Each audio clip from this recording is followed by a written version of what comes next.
maman. Aujourd'hui, j'ai le plaisir d'interviewer Valérie Roumanoff, auteure du livre Le marchand de sable va passer. Donc je vous montre un petit peu le livre, à quoi il représente.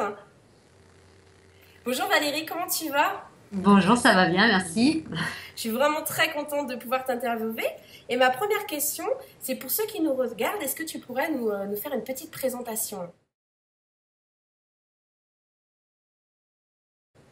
Alors, je suis hypnothérapeute et je suis formatrice aussi en hypnose et je suis aussi maman d'une fille qui a 7 ans maintenant. D'accord. La question, c'est est-ce que tu peux nous présenter ton superbe livre?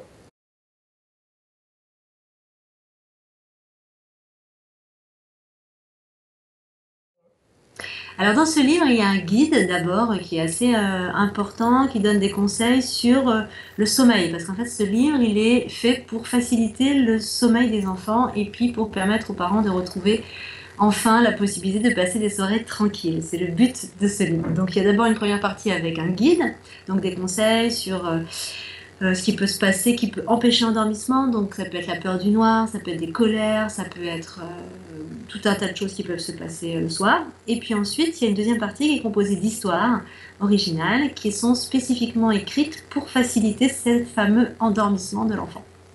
Et ce que j'ai beaucoup aimé dans tes petites histoires, justement, c'est que, par exemple, là, les histoires, il y a de 1 à 3 ans. Tu vois, là, il y a pour tous les âges, en fait. Oui, voilà, c'est de un jour, parce qu'on peut commencer oui, voilà, tout de suite, jusqu'à 9 ans. Donc après, les histoires, elles sont en effet classées par âge. Ensuite, ça reste assez subjectif, c'est-à-dire qu'il y a des parents qui m'ont dit qu'ils avaient pioché dans différentes catégories, oui, c'est ça. Même si leur enfant n'avait pas tout à fait l'âge de la catégorie, parce que voilà, c'est assez adaptable en fonction du développement de l'enfant, de sa curiosité ou de ce qu'il a envie d'entendre. C'est ça. Mais alors là, moi, je me suis dit, mais comment tu as eu l'idée, en fait, d'écrire ce livre? Eh bien, il se trouve que j'ai un peu galéré au départ pour endormir ma fille et que donc j'ai testé pas mal de méthodes et pas mal d'astuces, de conseils, de tout ce qu'on peut trouver sur le sujet parce que voilà, je pense que tous les parents sont un jour confrontés à la difficulté d'endormir son enfant parce que c'est quelque chose d'assez répandu en fait comme difficulté.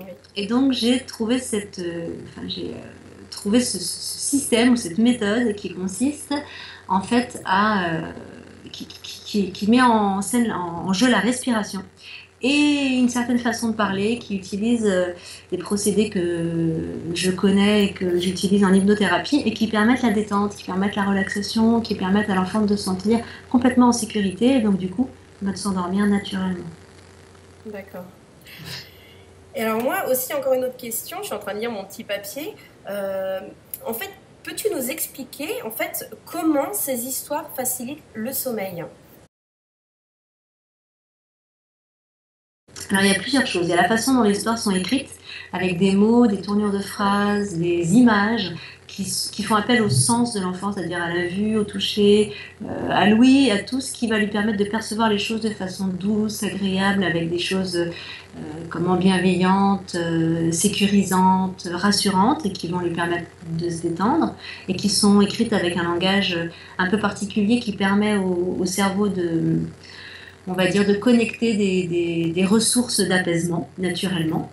Et puis, il y a la méthode qui va avec, que le parent qui lit l'histoire doit pouvoir utiliser pour que ça fonctionne vraiment bien. C'est cette fameuse façon de respirer avec l'enfant sur le même rythme que lui, et ce qui permet à l'enfant de se sentir accompagné, de se sentir rassuré, de se sentir sécurisé tout au long de la lecture de cette histoire. Tout est là, voilà le grand secret. Voilà, c'est ça, c'est là. C'est ça l'astuce. C'est ça l'astuce. Alors, ma dernière question, il y a déjà un livre sur le marché qui est assez connu qui s'appelle Le lapin qui veut s'endormir.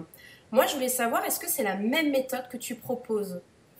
Alors non, c'est-à-dire que dans ce livre-là, il y a une seule histoire qui fait 13 pages, donc qui est très longue, et qui utilise un langage qui est beaucoup plus directif, c'est-à-dire c'est presque des ordres qu'on donne à l'enfant, qui sont un peu déguisés sous la forme de l'histoire d'un lapin, mais on lui dit quand même très souvent, et maintenant tu dors, là, tout de suite, et tu vas fermer tes yeux, là, maintenant, tout de suite.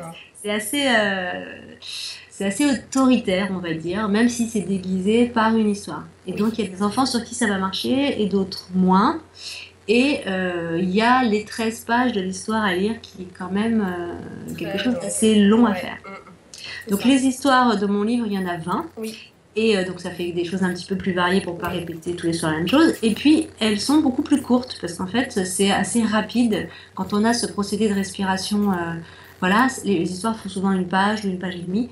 Donc on peut en 5 minutes, 10 minutes maximum arriver vraiment à ce que l'enfant s'apaise et s'endorme. C'est ça. En tout cas, j'ai vraiment adoré ce livre. J'ai vraiment beaucoup aimé les conseils, les explications que tu donnes et puis tes points de vue aussi sur le sommeil. J'ai beaucoup aimé les histoires, comme j'expliquais tout à l'heure avec toi, on en discutait, où finalement c'est tellement naturel, ne serait-ce que la petite histoire pour mon bébé de 14 mois, où c'est des mots simples et c'est des mots que je disais naturellement à mon bébé. Alors la petite chose qui manquait, c'est cette fameuse respiration qui fait toute la différence.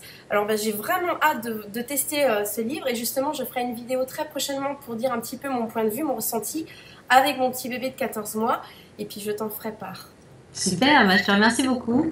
Et je voulais aussi te dire que les illustrations sont vraiment, mais j'adore, c'est trop mignon, je trouve ça magnifique. Je crois que c'est ta sœur, ou c'est ça, Oui, c'est ça. C'est ma sœur Catherine Romanoff qui est créatrice pour enfants, qui a fait énormément de choses en fait pour les enfants, qui est spécialisée dans ce domaine et qui a fait ces illustrations que moi aussi j'adore. J'adore, c'est trop mignon. C'est simple mais en même temps c'est tellement mignon. Enfin, c'est bien fait, c'est. Voilà, puis il y a ce côté coloré. C'est ça. Ouais. Il y a des couleurs vives qui changent un peu des choses un peu pastel qu'on fait des fois pour les enfants. Et donc là, c'est péchu en plus d'être joli. C'est ça. Et tu vois, mon bébé, il veut tout le temps me le prendre. Il adore. Il adore.